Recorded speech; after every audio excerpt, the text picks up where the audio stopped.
क्या है आज का टॉपिक आपका? Electrostatic potential due to uniformly charge spherical shell. क्या टॉपिक है? Electrostatic potential due to uniformly charge spherical shell. तो स्फेयर आपके पास दो तरह के होते हैं। कितने तरह के होते हैं? दो तरह के होते हैं। एक खोखला होता है और एक क्या होता है? सॉलिड होता है, भरा होता है। जैसे फुटबॉल आप देखे हैं ना? अरे बच्चा रहे होंगे तो बड़ा मम्मी पापा के साथ रोए होंगे फुटबॉल के लिए, बॉल के लिए नहीं, तो उसे हम बोलते हैं क्या? Hollow sphere. तो sphere that is how many types of sphere? Two, hollow and solid. पहला होगा हालो स्फेयर और दूसरा होगा सॉलिड स्फेयर। कितने तरह के स्फेयर होते हैं? दो तरह के, हालो स्फेयर और दूसरा सॉलिड स्फेयर। ठीक है, समझ रहे हो ना? अब हालो स्फेयर में भी कितने टाइप्स हैं? Two types. कितना type? Two types. Conducting hollow sphere, पहला होगा कंडक्टिंग, क्या होगा? Conducting hollow sphere. कंडक्टिंग हालो, कंडक्टिंग को और क्या बोल सकते हैं? मेटालिक। क्या बोल सकते हो? Metallic hollow sphere. दूसरा होगा आपका नॉन कंडक्टिंग। कौन सा? कौन सा? Non conducting hollow sphere. Solid sphere भी टू टाइप्स के होंगे। कितने टाइप्स के? Two types. कौन कौन? Conducting solid sphere, conducting solid sphere. दूसरा नॉन कंडक्टिंग सॉलिड स्फेयर। आप ध्यान से समझिए बात को। हालो स्फेयर, कंडक्टिंग मेटालिक और नॉन कंडक्टिंग, और सॉलिड कंडक्टिंग स्फेयर। ये तीनों के डिराइवेशन एक जैसा है। कैसा है? एक जैसा। इसका डिराइवेशन थोड़ा डिफरेंस है, लेकिन ये आपके कोर्स में, लेकिन कॉम्पिटिटिव लेवल में पूछता है। कॉम्पिटिटिव लेवल में पूछता है, याद रहेगा ना? तो इसको हम लोग नेक्स्ट लेक्चर में देखेंगे। इस लेक्चर में हम लोग देखेंगे conducting metallic hollow sphere, O R non conducting hollow sphere, O R conducting solid. अब एक बात याद रखना है आपको। क्या याद रखना है? कि इन तीनों की, ये जो कंडक्टिंग हालो स्फेयर है, नॉन कंडक्टिंग हालो स्फेयर और सॉलिड कंडक्टिंग स्फेयर, इन तीनों पे चार्ज होते हैं एट अ सरफेस। कहाँ होते हैं? एट अ। इन तीनों स्फेयर पर चार्ज आपके कहाँ होते हैं? At a surface. समझ रहे हैं ना? लेकिन नॉन कंडक्टिंग सॉलिड स्फेयर पर चार्ज पूरे होल बॉडी में होती है। अब बाहर भी होगा, अंदर भी होगा, बाहर भी होगा और अंदर। नॉन कंडक्टिंग सॉलिड स्फेयर पर चार्ज कहाँ होता है? At a whole body. At a whole body, यानी यहाँ पे चार्ज कहाँ होगा? एट अ, ठीक है, होल बॉडी। पूरे बॉडी पे चार्ज होंगे, पूरे बॉडी पर चार्ज होंगे। तो आप हेडिंग डालेंगे क्या? आप हेडिंग डालेंगे इलेक्ट्रोस्टैटिक पोटेंशियल। हेडिंग डालेंगे electrostatic potential due to hollow conducting, due to hollow, bracket में लिखिए conducting O R, non conducting O R, non conducting, क्या लिखे हो? Electrostatic potential, electrostatic potential due to hollow, क्या लिखे यहाँ पर? Conducting O R, non conducting O R, solid conducting, solid conducting. ठीक है, तीनों के लिए चार्ज कहाँ होगा? तो सरफेस। रेडियस क्या होगा? Of radius capital R sphere. Electrostatic potential due to hollow conducting और हालो नॉन कंडक्टिंग और solid conducting sphere of radius capital R. Sphere of radius क्या लेंगे? Capital R. ठीक है, हेडिंग हो गया? बोलो। तो चार्ज आपके कहाँ होंगे? इसका स्पेशल प्रॉपर्टीज क्या है? इसका स्पेशल प्रॉपर्टीज यही है डियर स्टूडेंट कि चार्ज कहाँ होते हैं? तो एट अ सरफेस। चार्ज कहाँ होते हैं? At a surface. समझ रहे हो ना? तो अगर hollow sphere, hollow non conducting sphere, hollow conducting sphere, solid conducting sphere पर चार्ज दिया जाएगा स्मॉल क्यू, तो वह स्मॉल क्यू चार्ज बराबर बराबर भागों में पूरे सरफेस पर क्या हो जाएगा, वितरित हो जाएगा, जिसे बोलेंगे आप redistribution of charge, redistribution of charge. तो स्पेशल प्रॉपर्टीज आप याद रखेंगे कि एक नंबर में पूछ सकता है ऑब्जेक्टिव क्वेश्चन में, क्या पूछ सकता है भाई, ऑब्जेक्ट फर्स्ट टर्म में आपका ऑब्जेक्टिव क्या ना आएगा, कहाँ आएगा, थ्योरी आएगा, ऑप्शन टाइप क्वेश्चन होंगे। तो पूछ सकता है कि चार्ज कहाँ होगा, तो क्या बताओगे, एटो, एटो। इसका ये क्या है, स्पेशल, स्पेशल प्रॉपर्टी, स्पेशल। अब स्फेयर बना लीजिएगा, क्या स्फेयर बना लेंगे ना, चलिए एक नहीं है तो कंगन उंगन पहन के थोड़ा आया कीजिए, चूड़ी उड़ी, और यहाँ पर एक बना लीजिए स्फेयर, ठीक, ये क्या है, स्फेयर है, ठीक।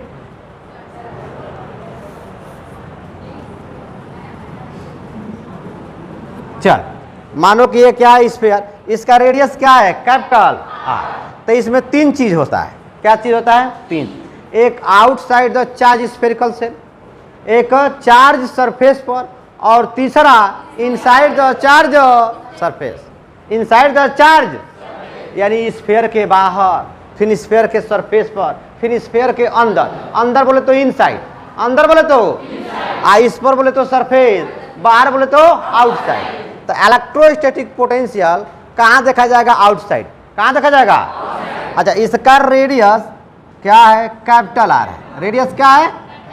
अब जब स्मॉल क्यू चार्ज दिया जाएगा इस सरफेस पर, तो यह क्यू चार्ज क्या हो जाएगा, रीडिस्ट्रीब्यूट हो जाएगा, क्या हो जाएगा, रीडिस्ट्रीब्यूट हो जाएगा। ध्यान से बातों को समझिए। और इससे स्मॉल आर डिस्टेंस पर एक पॉइंट पी ले लिया हमने।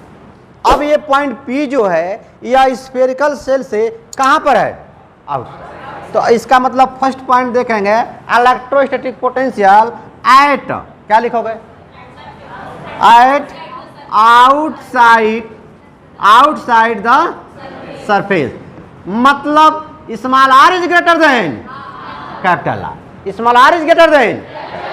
अब ध्यान से समझिए, अब आपको गॉस लॉ को सोचना है, गॉस लॉ को याद करना है कि आपके गोयल बाबा गॉस लॉ में चार्ज सरफेस के कारण इलेक्ट्रिक फील्ड प्रूफ कराए थे। तो उसके लिए फॉर्मूला आया था E इज इक्वल टू, बोलो, 1 upon epsilon not into Q upon R का स्क्वायर। ये गॉस लॉ से फॉर्मूला प्रूफ हुआ था ना, बोलो, हुआ था। इसको दो तरह से प्रूफ कर सकते हैं, कितने तरह से प्रूफ कर सकते हैं, दो तरह से। तो पहली बात समझिए, यह एट आउटसाइड द सरफेस, तो आउटसाइड द सरफेस क्या है, पॉइंट P, हाथ हटाओ ना, पॉइंट क्या है, P। अब आप याद करेंगे, दो चीज आपको याद करना है, इसको प्रूफ करने के लिए दो चीज याद करना है। गॉस लॉ से एक इलेक्ट्रिक फील्ड फाइंड किया गया था, और दूसरा याद करना है relation between electric field and potential, यानी that is a potential gradient. किसको लर्न करना है, पोटेंशियल ग्रेडियंट। पोटेंशियल ग्रेडियंट याद रखिए, और क्या याद रखिए, इंटेंसिटी, ठीक है। तो आप समझिए, पोटेंशियल ग्रेडियंट का फॉर्मूला क्या होता है, E is equal to minus dV upon, होता है ना, माइनस dV अपान df। तो यहाँ dV इज इक्वल टू क्या, आप माइनस E इंटू dx ना लिख सकते हैं क्या, लिख सकते हो ना। अच्छा अच्छा, अब इसको हम लोग क्या करें, ध्यान समझिए, ये इंटेंसिटी पता है, ये इंटेंसिटी आपको क्या है, पता है। गॉस लॉ के हेल्प से ये फॉर्मूला प्रूफ होता है ना। आउटसाइड द सरफेस, सरफेस पर, चार्ज सरफेस पर क्या हो जाएगा, आर का स्क्वायर हो जाएगा। लेकिन गॉस लॉ से ये भी प्रूफ किया गया था कि चार्ज स्फेरिकल सेल यानी हालो हो, नॉन कंडक्टिंग हालो है, और क्या है, कंडक्टिंग हालो है, या सॉलिड कंडक्टिव, इन तीनों स्फीयर के अंदर, यानी बोले अंदर बोले तो inside, electric field, electric field क्या था, जीरो। क्योंकि एक हम इमेजिनरी लाइन मान रहे थे, बोलो ना, बोले ना, एक क्या मान रहे थे, imaginary line. This imaginary lines are known as Gaussian law, Gaussian. तो उस अंदर वाले गॉसियन लॉ मतलब लाइन पर, यानी जो गॉस सरफेस था उस पर कोई चार्ज नहीं था ना, तो क्यू के जगह पर 0 मान रहे थे, आज 0 में जितने भी वैल्यू से डिवाइड करेंगे तो क्या आ जाएगी, 0 आ जाएगी। क्या आ जाएगी, 0 आ जाएगी। समझ रहे हो ना। तो ये चीज़ बताया जा चुका है गॉस लॉ में। ठीक है, आइए यहाँ पर देखिए, अब आपके पास दो तरीका है, या तो सरफेस से दूर जाओ या दूर से कहाँ आओ, सरफेस पर। ठीक, तो हम चलते हैं, ये इसको मैं प्रूव किया था तो कहाँ से कहाँ आया था, इन्फिनिटी से स्मॉल डिस्टेंस पर, पॉइंट ए बी पर आया था, ए या बी पर आया था, और जय भोले किया था, नहीं तब ना ये रिलेशन आया था। अरे बोलो, तभी ना आया था। ई क्या है, O R potential gradient, potential gradient. तो अब देखो इस पोटेंशियल ग्रेडियंट के रिलेशन से ये रिलेशन बनाओगे, dv equal to minus E into D. समझ रहे हो ना, दिख रहा है कि नहीं दिख रहा है, लौके गए नहीं चश्मे चाहिए। या देख, अब इसको करेंगे हम इंटीग्रेशन, क्या करेंगे, तो इंटीग्रेशन ऑफ बोथ साइड। तो इंटीग्रेशन करेंगे आप, इंटीग्रेशन आप करेंगे तो इंटीग्रेशन करेंगे तो लिखेंगे क्या, dv, क्या लिखेंगे, इज इक्वल टू, यहाँ लगाओगे, यहाँ लगाओगे, अरे क्या लगाया हूँ, माइनस, फिर यहाँ लगाओगे इंटीग्रेशन, और हम आएंगे इन्फिनिटी से, कहाँ से आएंगे, और कहाँ पर आएंगे, P पॉइंट पर। तो सेंटर से P पॉइंट का डिस्टेंस क्या है, और क्या है, इनटू dx। इतनी बात समझ में आया कि नहीं आया, बोलो बोलो। और इसकी स्पेशल प्रॉपर्टीज क्या है, चार्ज कहाँ होता है, एटम। अब देखो, integration of dv is equal to integration of dq is equal to integration of ds is equal to integration of d रनिया इज इक्वल टू रनिया, है ना। समझ रहे हैं ना, बोल। अच्छा, इस समझ में आ रहा है कैसे होता है, देख समझ। जैसे एक फॉर्मूला आता है, सानिया x का power n into D X. Sania आई है, सानिया किधर है, हाँ, क्या होता है बोलो बेटा, n प्लस 1 अपान n प्लस, होता है कि नहीं होता है, होता है ना। अच्छा सुन, तो यहाँ कुछ नहीं है, तो मान लो कि q है, q का पावर 0 नॉट, q का पावर नॉट। तो इसका मतलब q का power not plus upon not plus, यानी 0 प्लस अपन 0 प्लस। तो क्या इसको q का पावर 1 अपन, यानी क्या आ गया, समझ रहे हो, यहाँ कुछ नहीं है, यानी q का पावर 0, यानी समझ रहे हो ना। अच्छा, ऐसे भी समझ लो, x का power not into D x, x का पावर, तो x का पावर नॉट तो क्या है, x का पावर नॉट, और क्या होता है, dq। और तो ये x है, ये dq है। कैसे इंटीग्रेशन करेंगे, किसके रिस्पेक्ट में करेंगे। आप 2 दिन से डिस्टर्ब हैं, है ना, आप 2 दिन से डिस्टर्ब हैं। सना, क्या नाम है, सना। नहीं समझ में आता है तो कैलकुलस इंटीग्रेशन लाकर लैब में पूछ लीजिए, ठीक है, या जाकर लेक्चर पर पढ़ा हुआ है, 4-5 पार्ट है कैलकुलस का, डिफरेंशिएशन और इंटीग्रेशन, उसके यूज भी बताए हैं क्लास 11th में। आइए तो हम लोग आगे बढ़ते हैं। तो integration of dv equal to, integration of dv equal to, क्या आप भी लिख सकते हो, अरे बोलो ना। अच्छा, माइनस तो रहने दें। अब इंटीग्रेशन e इक्वल टू दिखाई दे रहा है ना, 1/4 pi epsilon not into Q upon R का इंटू dx। तो dx के जगह हम क्या ले सकते हैं, dr ले सकते हैं ना, अरे बोलो। तो यहाँ पर हम dr ले रहे हैं, क्या ले रहे हैं, dr, यहाँ पर भी dr लगाते रहे, कोई दिक्कत। अब ध्यान समझिए, आप चाहे सरफेस से इधर जाए राइट साइड, अरे बोलो ना, सरफेस से किधर जाए, या इन्फिनिटी से किधर आए, लेफ्ट साइड। तो बताइए डिस्टेंस घट रहा है बढ़ रहा है ना, डिस्टेंस इंक्रीज कर रहा है और क्या कर रहा है, कितना दूर कितना पार। मतलब यह क्या है, वेरिएबल है, वेरिएबल है ना। लेकिन क्यू अपान हाई चरपैया और तकिया तो चेंज नहीं ना हो रहा है।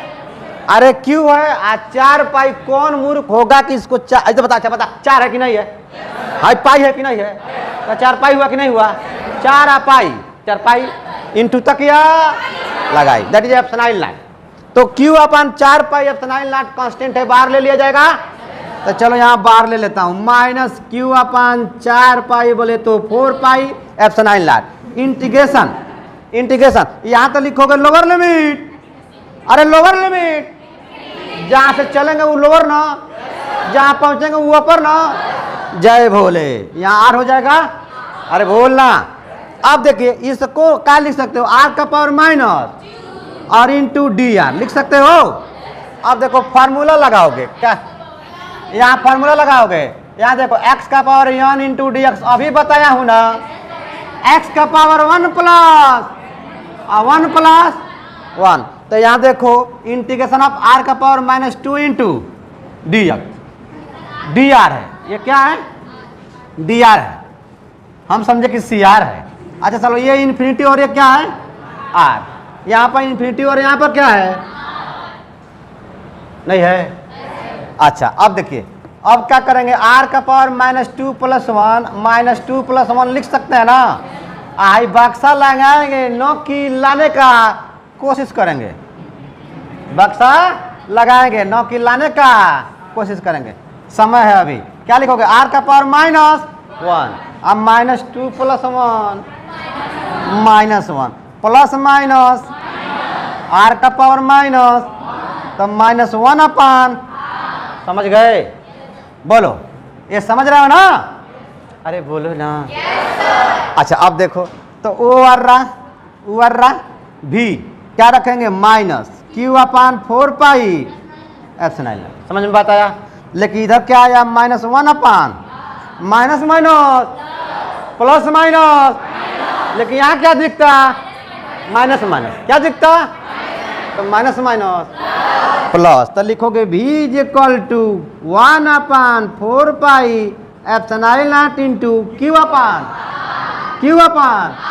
लिखोगे ना, यही ना, इसी का ना चाह था, बोलो तो आया कि नहीं आया, तो प्रूफ कर लोगे ना। स्फेयर के कारण, कौन सा स्फेयर, और यहाँ नहीं किया हूँ, यहाँ समझाया नहीं हूँ शॉर्टकट में। देखो यहाँ पर क्या करो, आपका ये -1 अपन आ रहा है, तो अब देखिए इसको ऐसे कर दीजिए, ये आप माइनस को बाहर कर दीजिए, यहाँ लिखिए इन्फिनिटी और यहाँ लिखिए आर, तो minus upper limit minus lower limit, तो किसी वैल्यू में इन्फिनिटी से डिवाइड करते हैं 0, तो कितना आ जाएगा 1 अपान आर, तो -1 अपान आर। देखो वैल्यू पुट कर दिया, नहीं समझे, नहीं समझे, नहीं समझे, नोट करो। अच्छा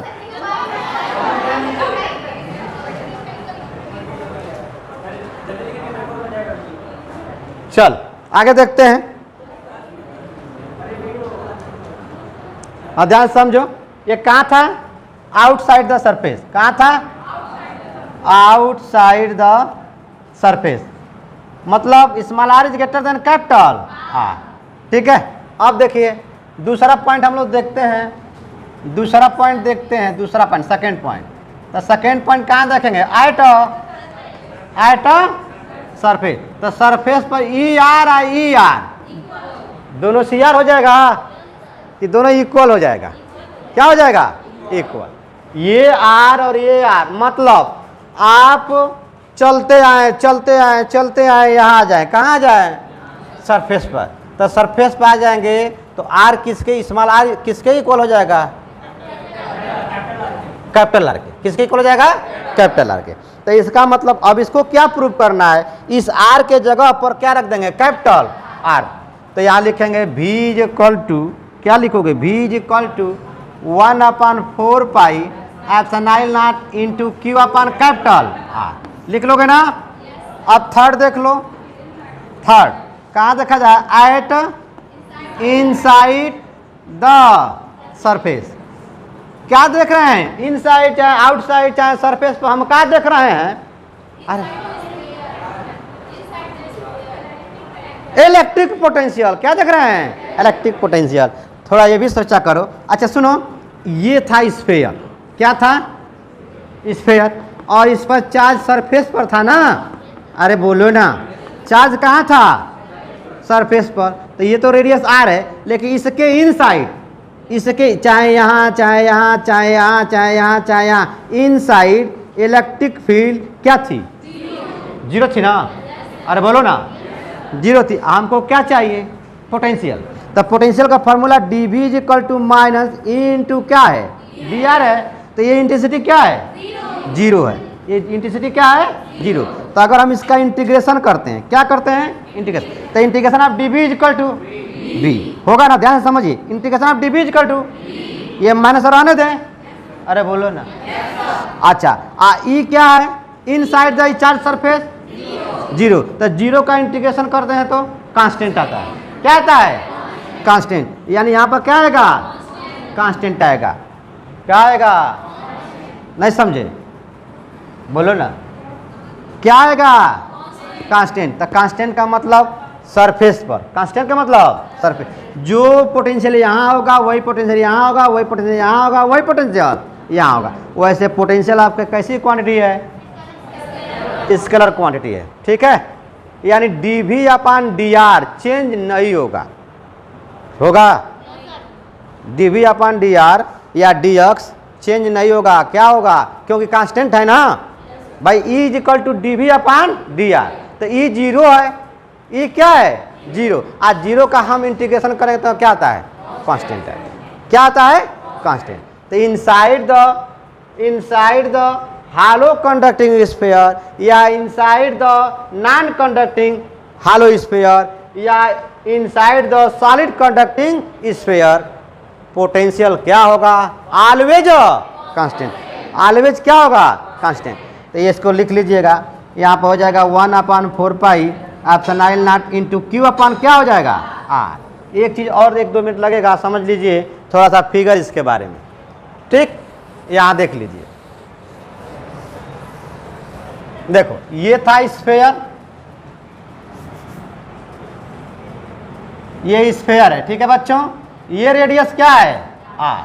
और यहाँ ऐसे बना लीजिए, इसको ऐसे एक्स एक्सिस में ले जाइए। तो यहाँ पर क्या है? इनसाइड इलेक्ट्रिक फील्ड क्या होगी? जीरो होगी। इनसाइड इलेक्ट्रिक फील्ड क्या होगी? जीरो। लेकिन यहाँ पर कंडीशन क्या है? Small r is equal to capital R. यानी यहाँ पर या यहाँ पर वोल्टेज क्या होगा? सेम होगा। यानी ये सरफेस है। आज जब सरफेस से बाहर जा रहे हैं तो v is inversely proportional to r। तो इसका मतलब आपका यह क्या होगा? रेक्टेंगुलर हाइपरबोला होगा। क्या होगा? लेकिन इसके अंदर इंटेंसिटी क्या होगी? जीरो। और intensity is inversely proportional to, बोलिए ना, आर का स्क्वायर। तो इसका मतलब इन दोनों में अगर पूछता है तो ई वाला मोर स्लोप होगा। नहीं समझे? इसका ढाल ज़्यादा होगा कंपेरिजन टू इससे, कंपेरिजन टू अपर वाले से। अब दोनों ग्राफ कैसा शो कर रहा है? Rectangular hyperbola. मान लीजिए यह सेंटर था, क्या था? और ये क्या था? सरफेस। और ये क्या था? आउटसाइड।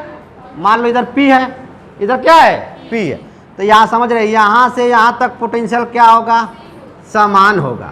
ये समान होगा। क्या होगा? समान। कौन सा समान? पोटेंशियल समान, और कोई समान नहीं, सेम होगा। पोटेंशियल क्या होगा? लेकिन इंटेंसिटी भी यहाँ से यहाँ तक समान होगा। समान बोले तो सेम, सेम बोले तो क्या होगा? जीरो। यहाँ भी जीरो, यहाँ भी जीरो, यहाँ भी जीरो होगा ना? नहीं, यहाँ जीरो नहीं होगा। सरफेस पर, सरफेस के इनसाइड होगा। सरफेस के क्या जीरो होगा? इंटेंसिटी क्या जीरो होगा? हिलाना छोड़ दो ना, क्या हिलाते हो? इंटेंसिटी क्या होगा? जीरो। और बट ये, इसको आप याद रखिएगा, ये है सरफेस और ये है आउटसाइड। तो आउटसाइड और सरफेस के बिटवीन ग्राफ कैसा मिलेगा? Rectangular hyper. ठीक है, बात समझ रहे हो कि नहीं समझ रहे हो? ठीक है, तो नॉन कंडक्टिंग सॉलिड स्फीयर के कारण भी हम लोग नेक्स्ट लेक्चर में देख लेते हैं। तब तक लिए ओके, बाय।